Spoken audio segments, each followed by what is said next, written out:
这荒山野岭的，你说不会有野兽吧？何止有野兽啊，还有什么千年女尸啊，孤魂野鬼啊，天上飘的呀，那倒立来！你干着！哎，回来！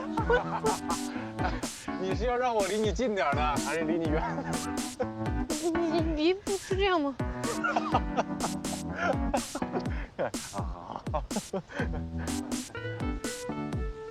那前面是房子吧？好像是啊。哎，走，过去看看。你慢点。不能慢，赶紧过去看看。这鸡哪是鸡啊？是汉堡包。太有想象力了。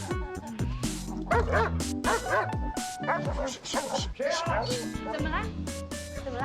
那个哎，你别误会啊！干什么呀？别误会。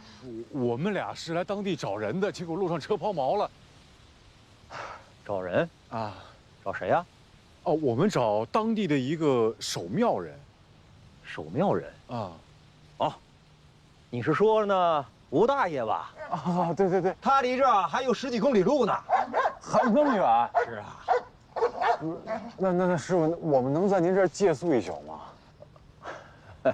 我们2口子你看了，就这么大的屋，不方便，啊。要不，给你们个帐篷吧？有帐篷？前几天几个爬山的年轻人留在这儿呀。你们凑合。啊，谢谢。哎，那个顺便能再给我们点吃的吗？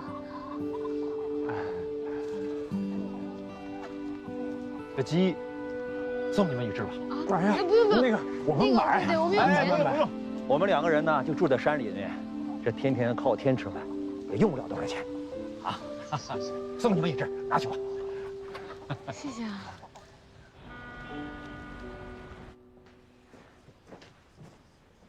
哟，这么巧！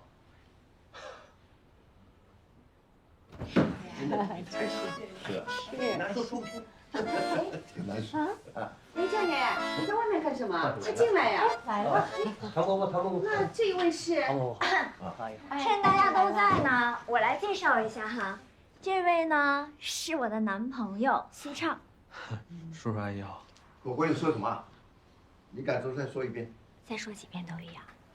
江叔叔、江阿姨，我已经有男朋友了。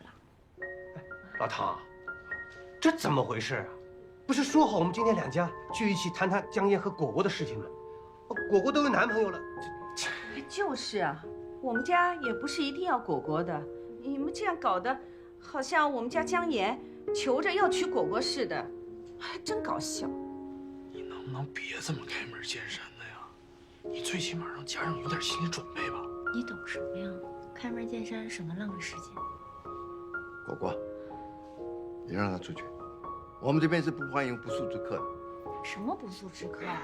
他是我男朋友，我请来的。你如果赶他走，那我也走。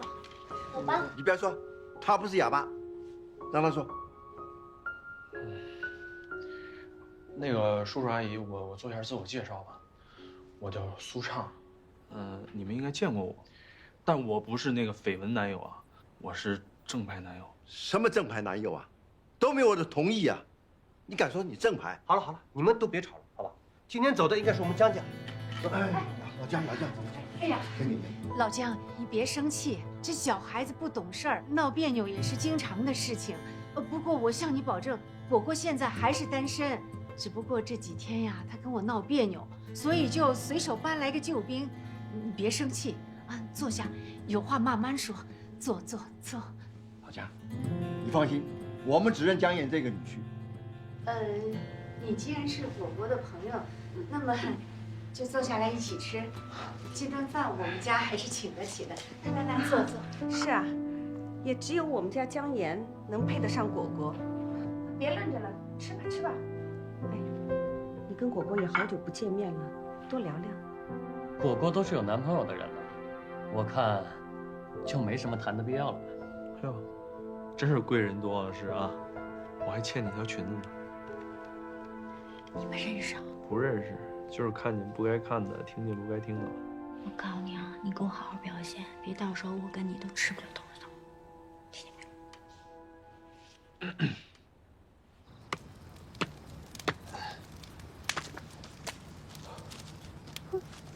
没有？还行啊你，野外生存能力挺强的。谢谢老板夸奖啊！老板今天没怎么吃东西，一会儿这烤鸡你要觉得好吃就多吃点啊。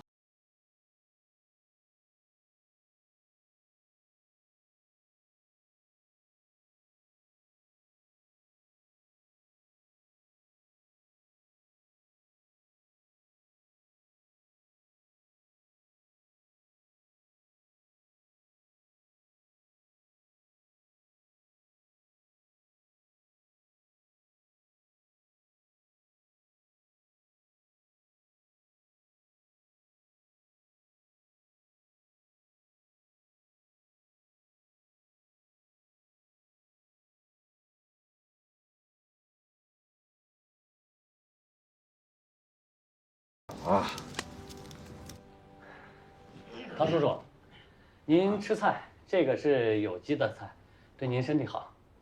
好，阿强，你这个儿子教得好啊，有教养，尊重长辈，不错。那个叔叔，你多吃点荤的，不能总吃素的。上岁数人吃素的吃多了不好，得多吃点这个补蛋白质。说什么呢？你爸最讨厌别人说他上年纪了。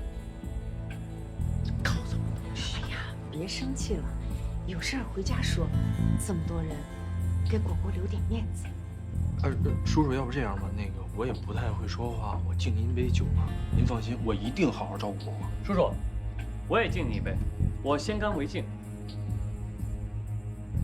叔叔啊，虽然果果已经有男朋友了，但这并不妨碍我追求她。我们可以公平竞争，你说是吧？苏畅，我还真挺佩服你这脚踩多船的功夫，真是让我望尘莫及呀。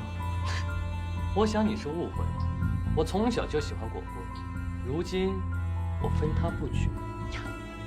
从小就喜欢，5岁的时候牙好了还没长齐。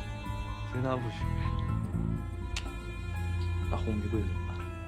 你们2个人在说什么呢？什么红玫瑰的？你们俩认识吗？不认识吧？我怎么可能会认识这种小混混呢？只是在吃饭前见过你，发生了一些不愉快的事情。那可真是冤家路窄啊！够了，老强，今天真的对不住啊。我们呢，改天再聚。我来做东，小孩的事情我们早就定了，没有人可以破坏这段婚姻。好，我们是旧相识，我可以当今天这件事没发生过。不过呢，你回去好好跟果果说一下，别带这种不上台面的人和我们家儿子比。啊，那我们走了。对不起，对不起。一会儿我爸肯定问你什么职业，你就跟他说随便瞎编一个国外地产大亨的那个继承人就行了。果果，哎，来了。陪着我，气氛不对。啊，苏畅是吧？坐吧，别站着了啊。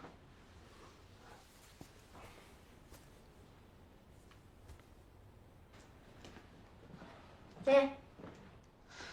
哟，青梅竹马，你现在出来是不是后悔了？觉得那个苏畅不如我呀？请问我们很熟吗？别提什么青梅竹马，回去告诉你爸，打消跟我们唐家联姻的念头。其实吧，我跟谁结婚都无所谓，只是到目前为止，我还没有找到一个比你更合适的人。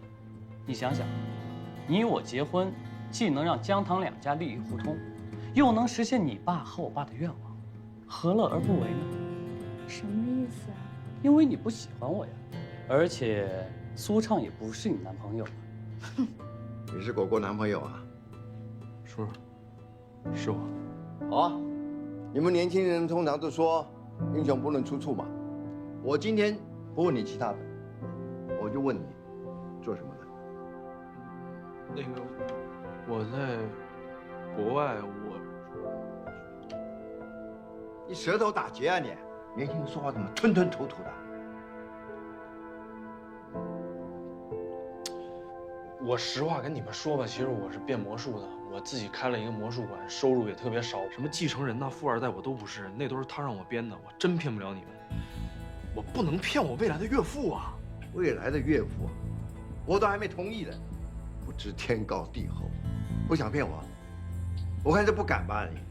苏畅演技差，被你看穿了没什么呀。不过你有病吧？你为什么要娶一个不喜欢你的人呢？欠虐啊！那你管不着。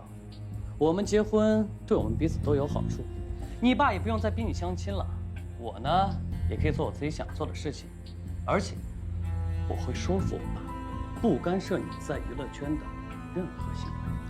你觉得我会同意吗？我觉得你不会。不过你要是再陪我多待一时半刻，我觉得苏畅啊，得被你爸扒下来一张皮。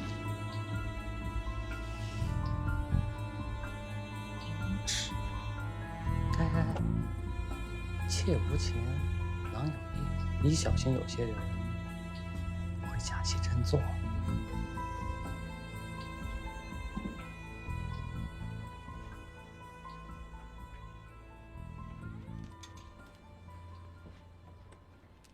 我刚把他们送走，你们聊得怎么样？爸，你看我都已经有男朋友了。以后你就别再让我见那些公子哥了，他们没有一个靠谱的。哎呀，不知道的还以为你卖女儿呢。果果，什么他们不靠谱？那他靠谱了啊！一个半吊子魔术师，成天搞乱七八糟的事情，有什么前途啊？不过他倒是蛮诚实的，不像你呢，编一个谎话来忽悠我。不过话又说回来了，诚实不能当饭吃啊。要么1个钟头你先分手，要么我们唐家没有这个女儿。爸。断绝关系这一招你都用过了，在我哥身上不好使，你能不能换个新招？你说的，你试试看。走。哎呀，今天晚上先别回家啊。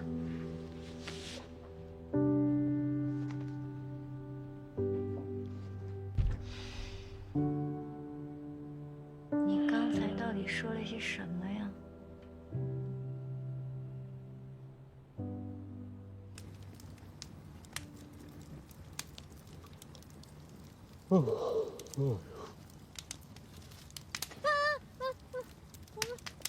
喂，虫子，什么？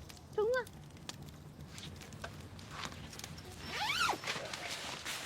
啊？小虫子，虫子，虫子大惊小怪啊！虫子在哪儿呢？书上画的。虫子爬过来了。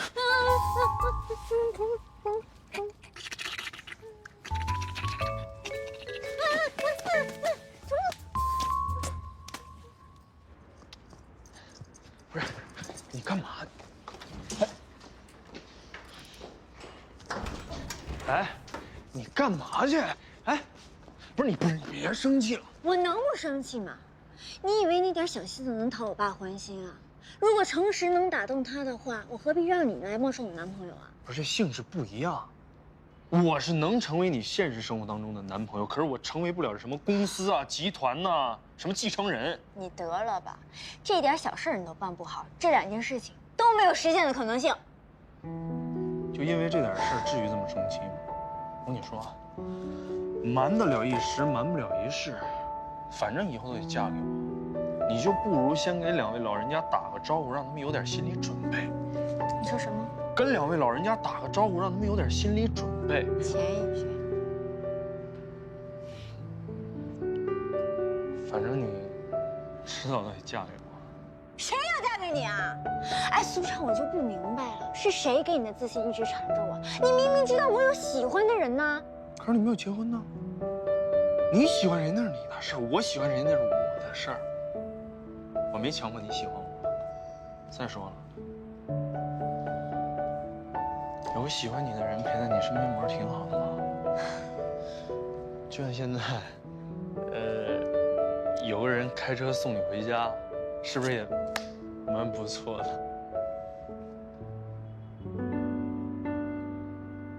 哎，哎呀，你挨什么挨呀？上车。哈。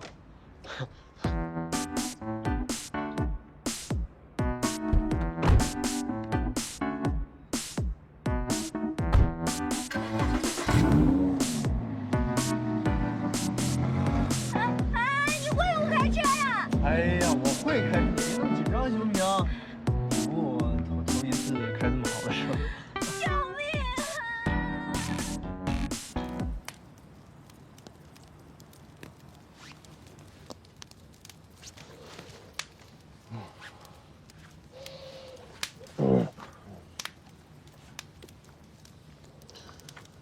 豁出去了。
半路上抛锚了，你说这荒郊野岭的不会出什么事儿吧？荒郊野岭不重要，重要的是孤男寡女、干柴烈火，你说能出什么事儿？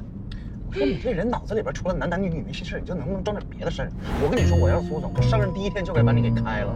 哎，我要是苏总，我上任第一天就把你给开了。凭什么开我呀？开玩笑，当然看见谁丑该找。不要再吵，不要再吵，开我，行了吧？还嫌事儿不够大呢，真出事儿就完了。师傅，在不超速的情况下开慢一点，哦，不对，开快一点哈。哎，拿我的，还吃？我吃你！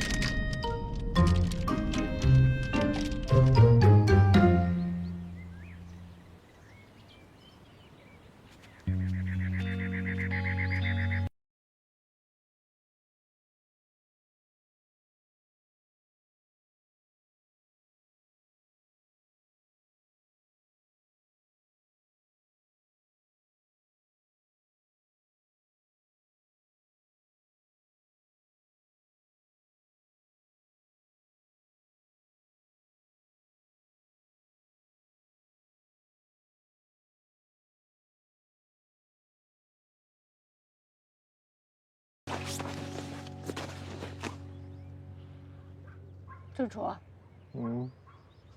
郑楚，你再睡会儿。你给我起来，听见没有？你睡什么睡？你不应该在外面守夜吗？谁让你进来的？咱不是说好轮番睡吗？该你出去的时候你睡得跟死猪一样，那我可不得在这撑一宿啊。那你也不能进来呀，万一……万一什么万一？万一我吃你豆腐占你便宜啊？你放心，不会的。你刚才抱我了？不是我要抱你，是你说梦话，说我冷，我给你披衣服的时候呢，你就上手抱着我了。你给我说什么呀你？我还上手抱你，我还说梦话，我怎么不知道啊？你看不认账是吧？不认账没关系，我这儿有证据啊！哎，好在我录音了，要不然我这清白的。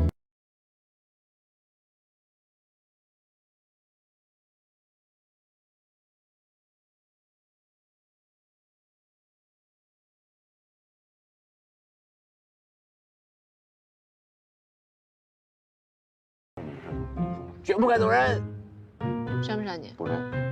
那算了，我也打不过你。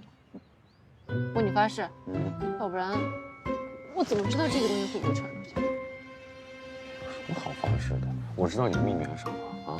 相比较这个而言，你肚子里那个秘密更有价值。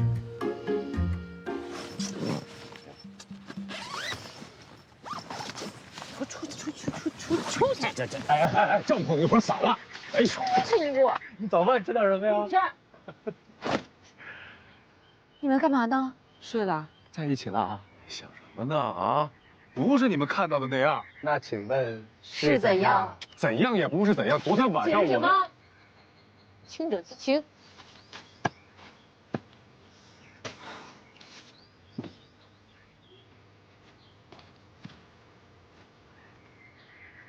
我不希望在公司听到什么流言蜚语啊！灯怎么关了？赶快收拾东西走人！是王淼。我买啥？我买啥？哎，你在哪儿啊？你在哪儿？我在哪儿？我听说你在哪儿？哎，佳佳，你还在哪？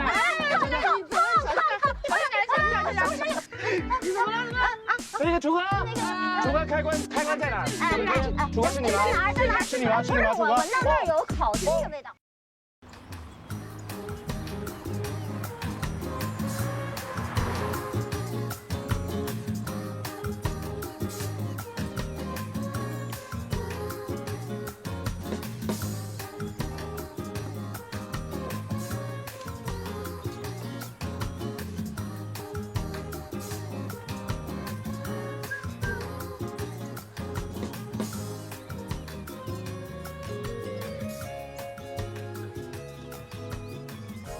你们听过青鸾舞镜的传说吗？青鸾舞镜悲鸣而绝。当年，季宾王得到了一只鸾鸟，他想尽各种办法，都没有能让这只鸾鸟发出声音。后来听说，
想想啊，尧都可以把自己的2个女儿一起嫁给了舜，多一个建离，又算什么呢？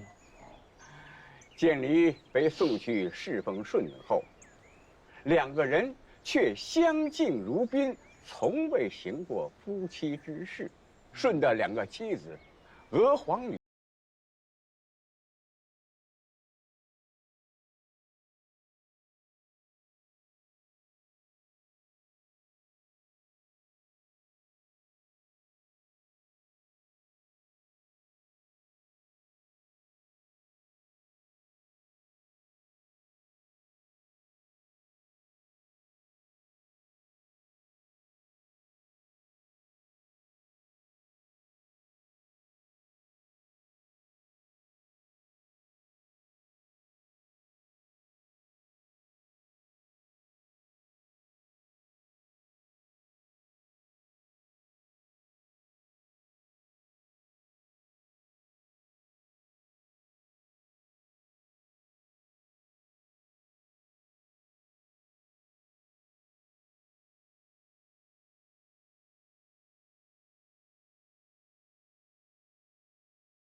故事够传奇的啊！线路的卖点有了，走吧，回公司吧。哎，这是好山好水的，你在这多待2天，吸灵气儿多好啊！那不还有2天假期呢吗？吸什么灵气儿啊？假期我临时取消了。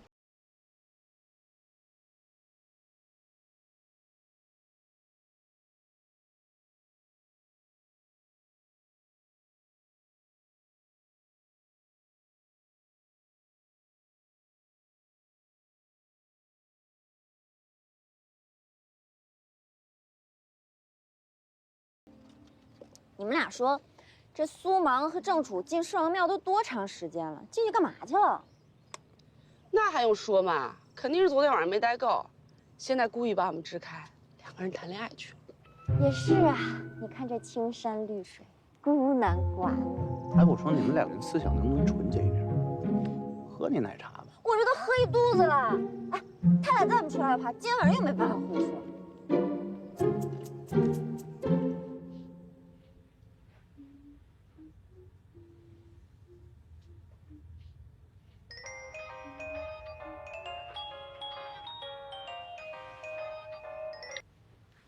喂，我在外面做按摩呢。拜托，我怎么可能是自己啊？我男朋友在旁边陪我呢。哎，不是我说你啊，你呀，不要老宅在家里，女人就是要定期的保养一下自己，不然怎么能留得住男人啊？啊？明天晚上又飞？不是，我才刚回来呀，领班生病关我什么事儿啊？好了好了，不跟你说了啊，我男朋友催我了啊。啊，马上啊，亲爱的。好了，挂了吧你。拜拜。你笑什么？我男朋友马上就来的。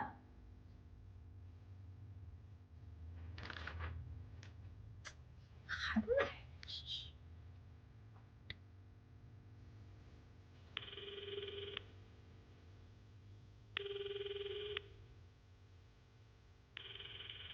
对不起，您拨打的用户暂时无。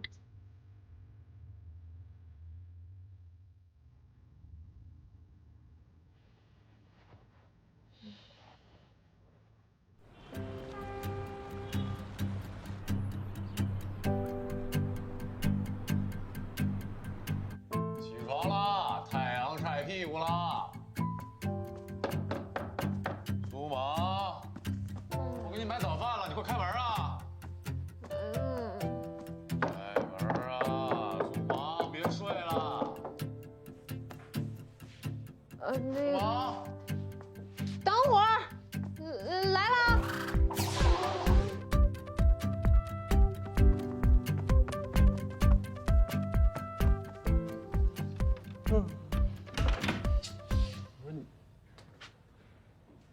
你要出门啊？不是啊，刚起床。不是刚起床你就穿成这样，你喘什么呀？没有啊，我起猛了。是不是里屋有人呢？你进来干嘛？早饭给我，你可以走了。笑什么呀？赶紧收拾东西上班了。Have a nice day。对什么对？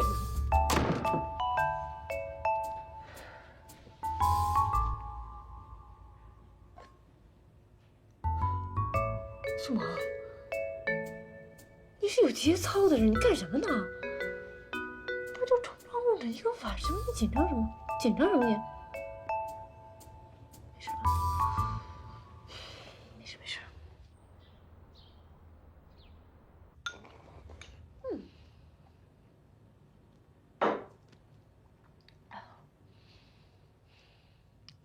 还很香吗？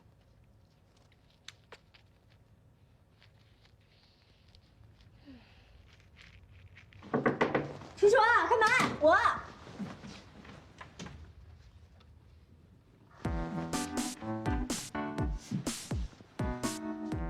姿势还挺多。行了行了，行，就你那身材，摆什么姿势都一样。哎呦，楚楚！包成这样，生怕人认不出来你是唐伯伯。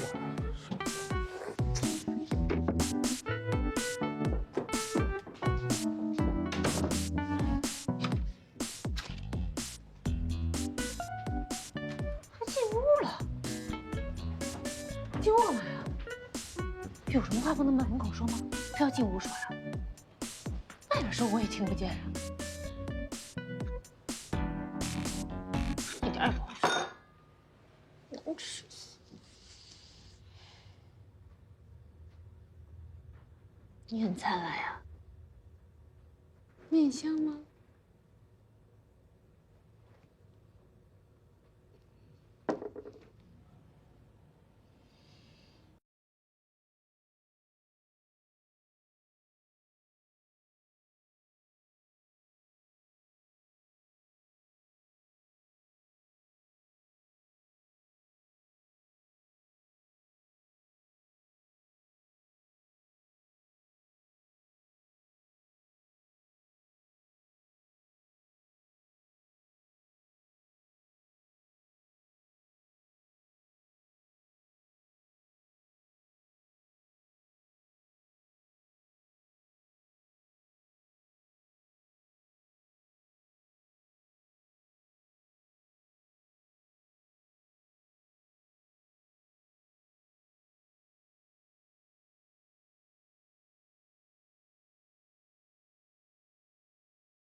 这儿呢。你在找什么呢？啊？我看看有没有他留下来的蛛丝马迹呀。你有毛病吧？我这叫危机意识。我要是再不来的话，你就被他抢走了，知道吗？胡说些什么呀？我跟苏芒到底在你眼里是什么关系啊？楚楚，他是。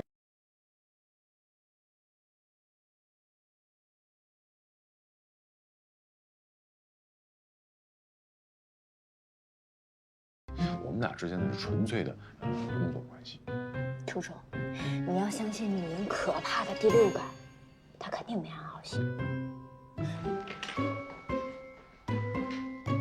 他一定是贪图你的美色。我都不好意思了。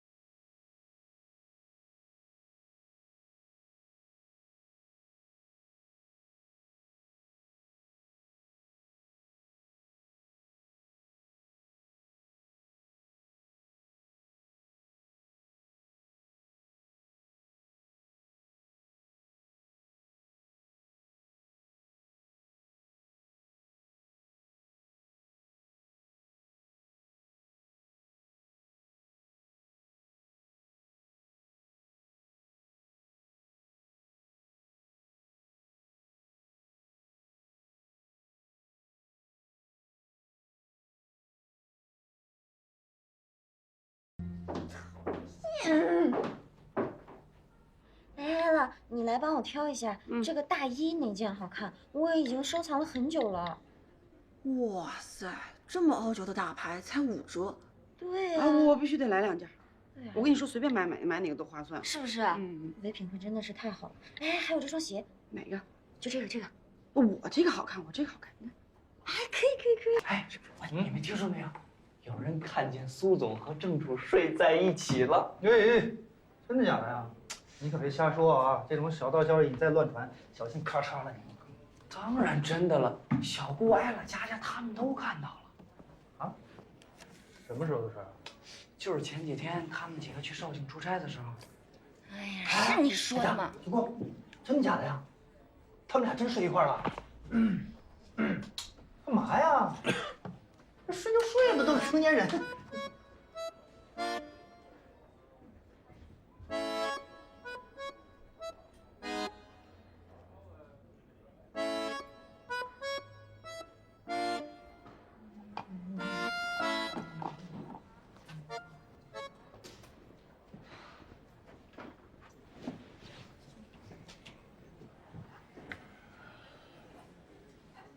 没事吧？本来没事，现在事儿大了。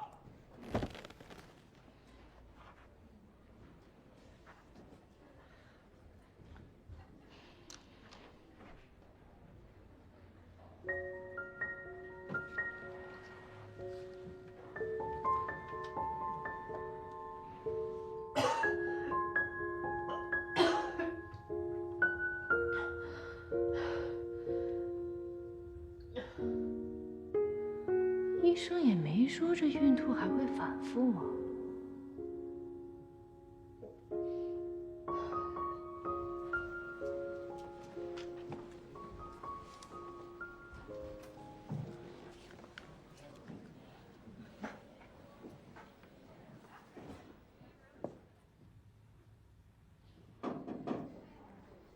进来。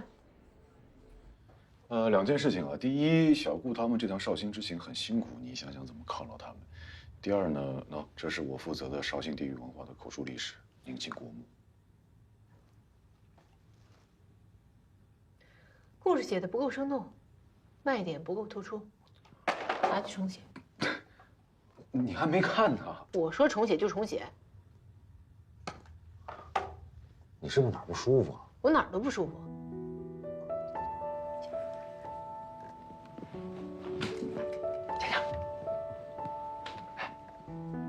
是不是真的呀？哎呀，我想知道干嘛呀？苏总真跟咱们正主喜结连理了？啊，怪不得呢！前几天我就看到他们俩老出双入对啊，你来我往的。哦，原来这事儿真的呀，这是好事啊！你们干嘛呀？你能不能别那么多话呀？就你话多，那么多疑问干什么？你小心苏总听见生气了，告诉你。没看见吗？啊，外面又在嚼舌根呢，你怎么不解释一下？你让我解释什么呀？他们说我们睡在一起，我们是睡在一起了，说我们过了1夜，也没过2夜呀。这能一样吗？你就放松一点吧，他们就是这样的，咱们只要清者自清就行了。你给我出来！这做了，他就敢让人说嘛，对不对？什么叫做了？你怎么就知道人家真的那个？你那不是照片，你们发群里那照片，一搂着抱着，喝多了，谁发？你就聊得挺开心啊。我刚听见了，你们在聊我们是不是？有什么问题呢？问当事人。来，过来。正好我们俩都在，直接问，有问必答。小戴啊，你刚才问题最多，来说出来听听。没了。佳佳，啊，小顾呢？其他人呢？都没了。刚才说的挺热闹的。好，那我告诉你，以后捕风捉影的事儿就别乱传，再让我听到，我可是不客气啊。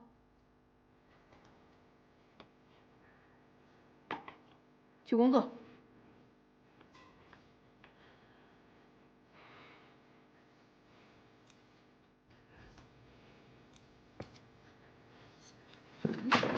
哎，你今天是不是吃错药啊你？啊，这座位帮人说了，要不是心虚，至于发那么大火吗？这叫什么？这就叫恼羞成怒。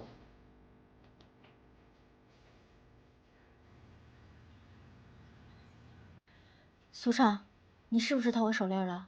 谁偷你东西了？我正准备要演出呢，我演完出再给你打啊，挂了。哎，你少给我装啊！那天就你一个人进我化妆间了，不是你还能有谁呀？我告诉你啊，那条手链是楚楚送我的第一个礼物，你快还给我啊！唐哥，我再警告你一次，那东西不是我拿的，还。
2、3，好了，不要乱丢啊。冤枉哈利波特不太好啊。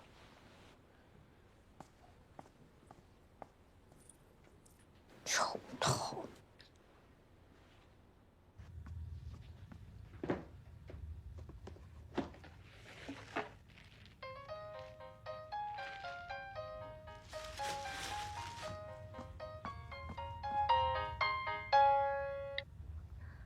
喂，林姐，怎么想起给我打电话了？苏芒，你这回可是闹大了啊！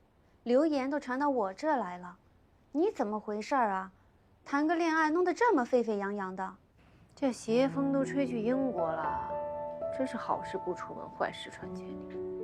我要真跟他有点什么，这公司还不得炸了锅了？你说我是该高兴还是生气啊？我又不是什么大人物，至于他们这么兴师动众的传闲话吗？我跟你说啊，你千万别因为这个事儿在公司发火，不然你做贼心虚的罪名可就坐实了。完了，晚了，我就知道你这个脾气肯定忍不住。你以后啊，千万不能这样了。我跟你说啊，他们爱说什么说什么，你管得着吗？又不会伤你一分一毫。你说的有道理。哎，你这次传绯闻的对象是不是就是你之前说的那个变态男邻居啊？没错，就是他，叫郑楚，郑和的郑，楚留香的楚。我怎么听着感觉不像是流言啊？你不会真的是喜欢上他了吧？怎么可能呀？他就是我的下水间保姆，每天负责我的饮食。你没有听过吗？要抓住一个人的心，就先要抓住他的胃。按照这样的发展下去，你们俩很有可能擦出爱的火花。不可能，他就不是我喜欢的类型，所以才能放心让他当我保姆啊。你又不是不知道，我这个人呢缺乏安全感。在英国的时候有你，回来呢，苏畅天天只知道谈恋爱，也没空理我。我除了这个保姆还能使唤谁啊？不用白不用嘛。算你够狠。那你们俩现在怎么样了？没什么情况。我也不知道他装傻还是真傻。事儿出了以后，天天跟没事人一样，该吃吃，该喝喝，该工作就工作。我都已经好几天没给他好脸色了。你就应该学学人家，多大点事儿啊！我知道啦，你放心吧。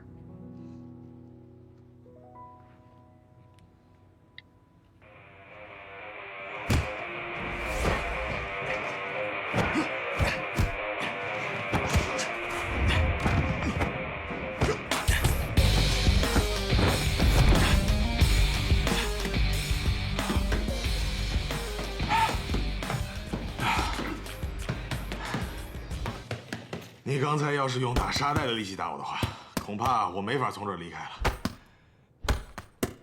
哎，你怎么了？从来没见过你这么不冷静过。在公司受了气，来这撒邪火，不行吗？你不是向来两耳不闻窗外事吗？谁能给你气受？我们公司有人嘴巴大，整天胡说八道，害得黑蜘蛛不光在公司里对我板个脸，回到家里也是爱答不理。哎，我这日子不好过了。女人会疏远你，只有一个理由，就是你对她做什么不轨之事了。什么？老实交代，你们是不是？是什么事？我们两个不就在一个帐篷里睡？啊？没事，今天练习结束。好了，晚上要参加个酒会，缺个女伴，要不你扮个女装陪我去吧？哦，你要真不介意我这款，我无所谓。找珊珊去啊？她今天刚飞走。那我帮不了你了，自己想办法。哎，哥，说好了啊，今天晚上的女伴除了陈珊珊，带谁都行。不带了。不带了？你堂家大少爷出席酒会，怎么能不带女伴呢？不行啊，你要是不带的话，我就从我们公司找个小明星给你打包过去。好，我带，你别瞎操心了。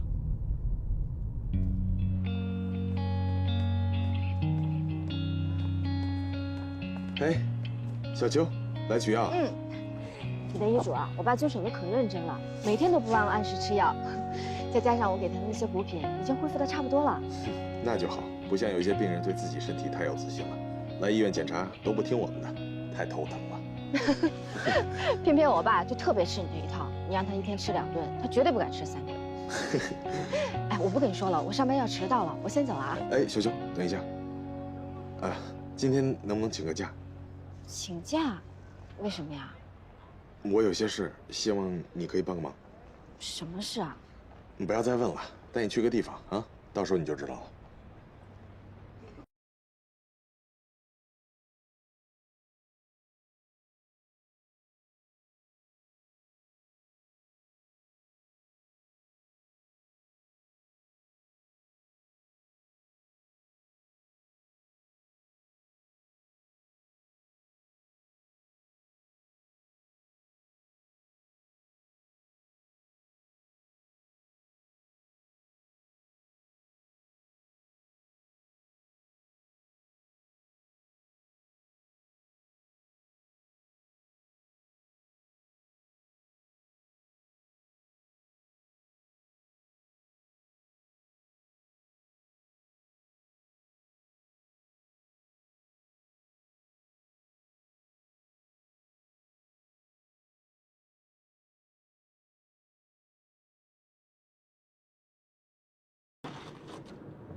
这是什么地方啊？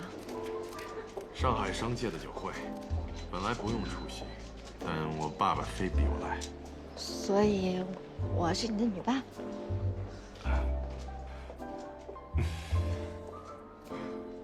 唐明，杨总，父亲近来可好？之前在家，我爸有提过您。我爸说跟您有个要合作的大项目。我们老了，迟早要让位给你们年轻人。你什么时候接你父亲的班呢？杨总您好，唐明还没有考虑过这个问题。唐伯父身体健康，离让位啊，那还远着呢。这倒也是啊，唐明，这位是？啊，这位是我的朋友，珠宝设计师。哦，珠宝设计师，请问你身上戴的都是你自己设计的吗？是。好，那我们有得聊了啊。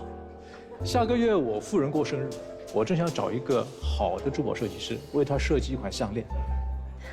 谢谢您的欣赏。如果您有需要的话，可以随时联系唐明。很高兴为您效劳。好，好，好，唐明会选女朋友啊，有眼光。你们聊。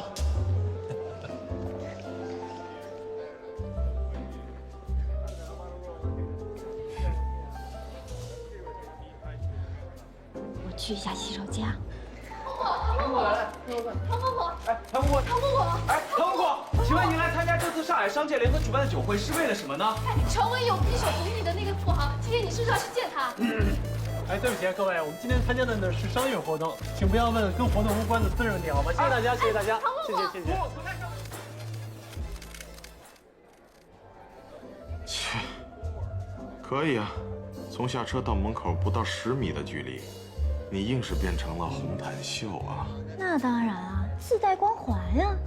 哎哥，你女伴呢？不会没来吧？不会是陈珊珊吧？别胡说，去上厕所而已。那我就放心了。哎呀，终于可以见到未来的嫂子了。什么嫂子啊？她是我请来帮忙的。哎，我警告你啊，管好你的嘴，你再胡说，以后有什么事我不去帮你。Tony，我们走，喝点东西。走。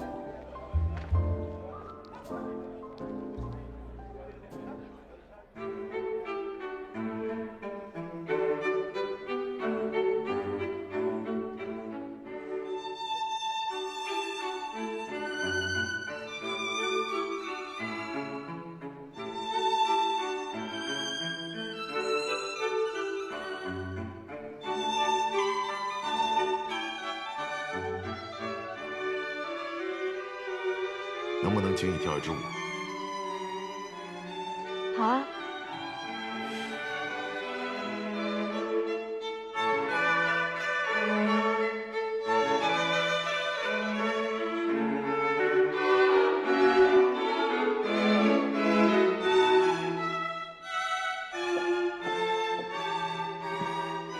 看什么呢？你哥找女朋友不错哎。啊，在哪儿呢？哪儿呢？那跳舞的那个，舞跳得很好哎。是的。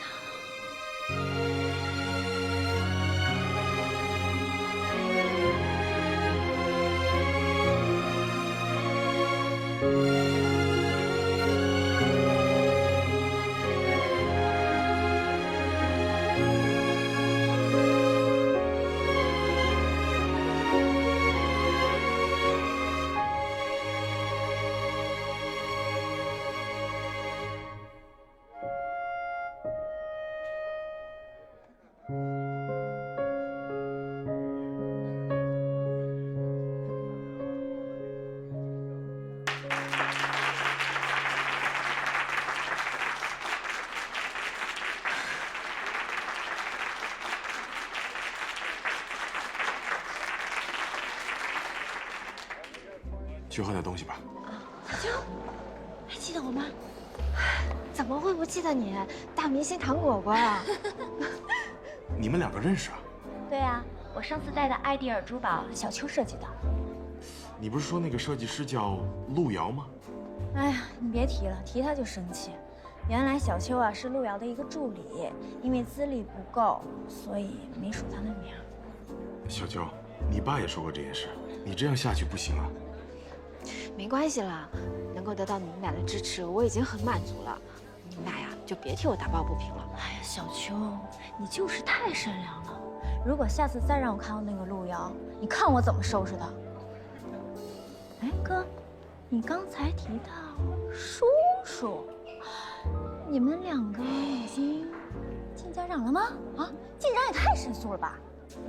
小秋是我请来的救兵，他爸爸的手术是我做的，你不要乱猜好吗？放心吧，我一定会撮合你们两个的。你有空操心我的事，你还不如担心自己呢。哎，你们先聊，我去那边跟他们打个招呼。拜拜，我一定会对我未来嫂子好一点的。果果，你千万别误会，我跟你哥就是朋友。别解释，别解释，我们去一边坐。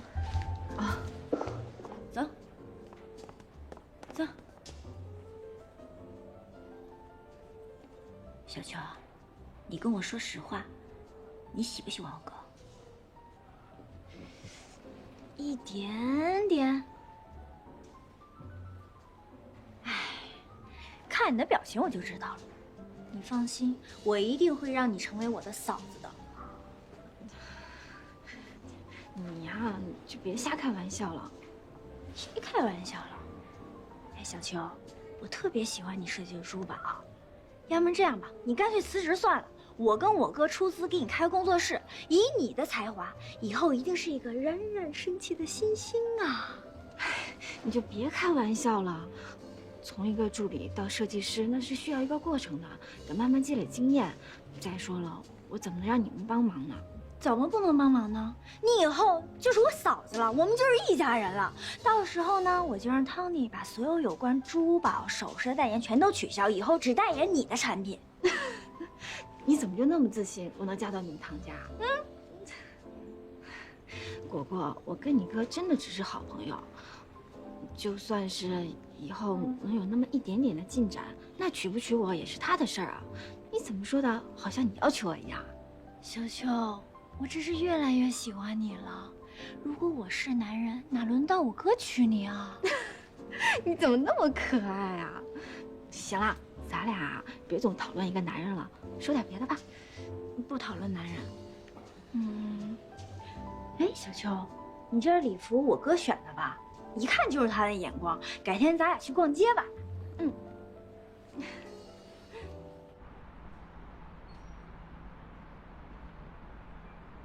然后你把这个数量修改一下，报上来给我，我就可以继续再往上报。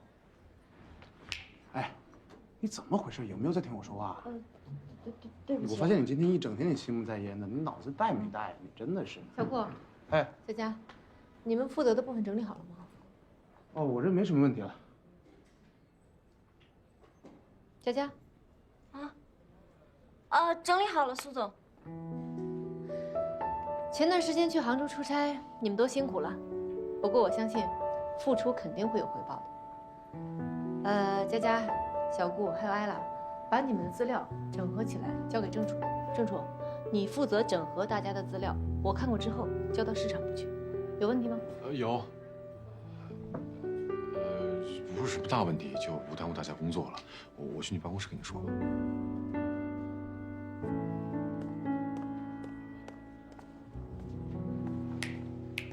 我发现你脑子今天是不是忘在家里边了？啊，苏总跟你说话你都说不利索，你赶紧回去改，改完了告诉我。那现在公司那么多流言蜚语，你干嘛不换一人跟市场部对接啊？虽然我很不愿意承认。但是去杭州考察的这几个人里呢，只有你心思缜密，是负责对接的不二人选。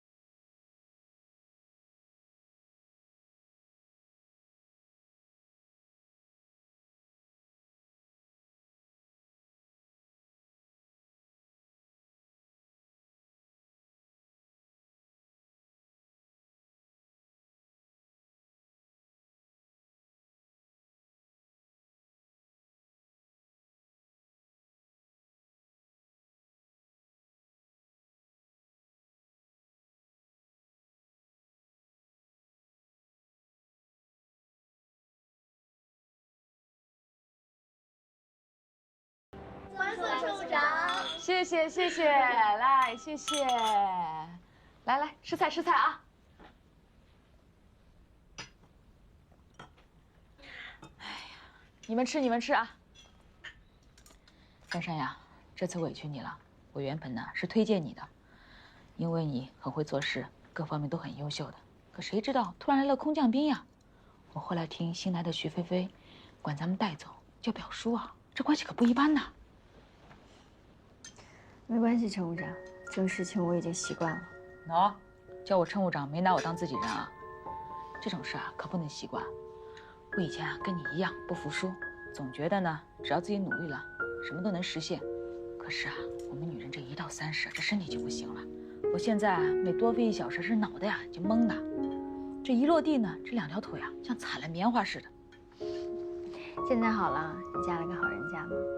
珊珊，我可是很看重你的。我说话呢虽然现实了点，可都是大实话。那个地勤小江不是说你追得很紧吗？姐，懂。那我就不多说了啊。来，我是真的为你好。